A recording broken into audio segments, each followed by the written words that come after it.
ఢిల్లీ పేలుడు ఘటన ఆత్మాహుతి దాడిగా పోలీసుల అనుమానం. ఎర్రకోట సమీపంలో పేలుడు 13 మంది మృతి, 24 మందికి తీవ్ర గాయాలు.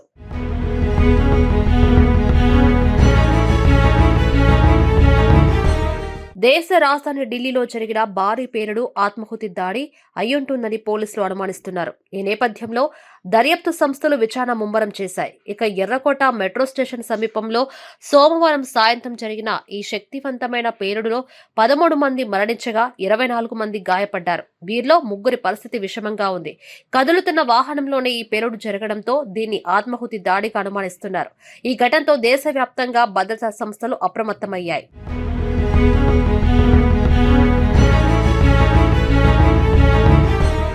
ఢిల్లీ పోలీస్ కమిషనర్ సతీష్ గోల్చా తెలిపిన వివరాల ప్రకారం సాయంత్రం 6:52 సమయంలో ఎర్రకోట ట్రాఫిక్ సిగ్నల్ వద్ద నెమ్మదిగా కదులుతున్న ఒక వాహనంలో ఈ పేలుడు సంభవించింది. పేలుడు జరిగినప్పుడు వాహనంలో మనుషులు ఉన్నారని ఆయన ధృవీకరించారు. సమాచారం అందిన వెంటనే అగ్నిమాపక సిబ్బందికి ఘటన స్థలానికి చేరుకొని మంటలను అదుపులోకి తెచ్చారు.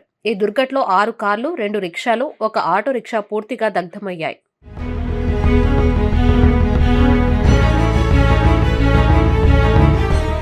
ఈ ఘటనపై కేంద్ర హోంమంత్రి అమిత్ షా వెంటనే స్పందించారు. Delhi police commissioner, intelligence bureau IB chief తో ఫోన్లో మాట్లాడి పరిస్థితిని సమీక్షించారు. ప్రధాని నరేంద్ర మోడీ కూడా హోంమంత్రితో మాట్లాడి వివరాలు తెలుసుకున్నారు. ఇక నేషనల్ సెక్యూరిటీ గార్డ్స్, ఎన్ఎస్జీ, జాతీయ దర్యాప్తు సంస్థ ఎన్ఐఏ, ఫోరెన్సిక్ నిపుణుల బృందాలు ఘటనా స్థలానికి చేరుకొని ఆధారాలు సేకరిస్తున్నాయి.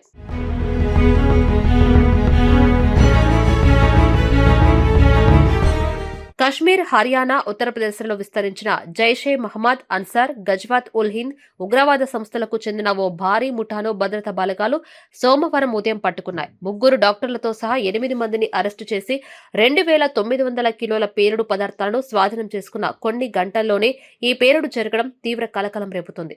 ఈ 2 ఘటనల మధ్య సంబంధం ఉండవచ్చని దర్యాప్తు అధికారులు అనుమానిస్తున్నారు.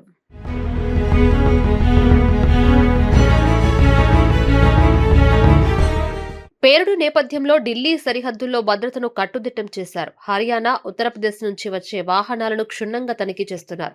ఇక రైల్వే స్టేషన్లు, మెట్రో ప్రాంగణంలో నిఘా పెంచారు. ముందు జాగ్రత్త చర్యగా మహారాష్ట్ర, ఉత్తరప్రదేశ్, కేరళ రాష్ట్రాల్లో కూడా పోలీసులు హై అలర్ట్ ప్రకటించి కీలక ప్రాంతాల్లో భద్రతను పటిష్టం చేశారు.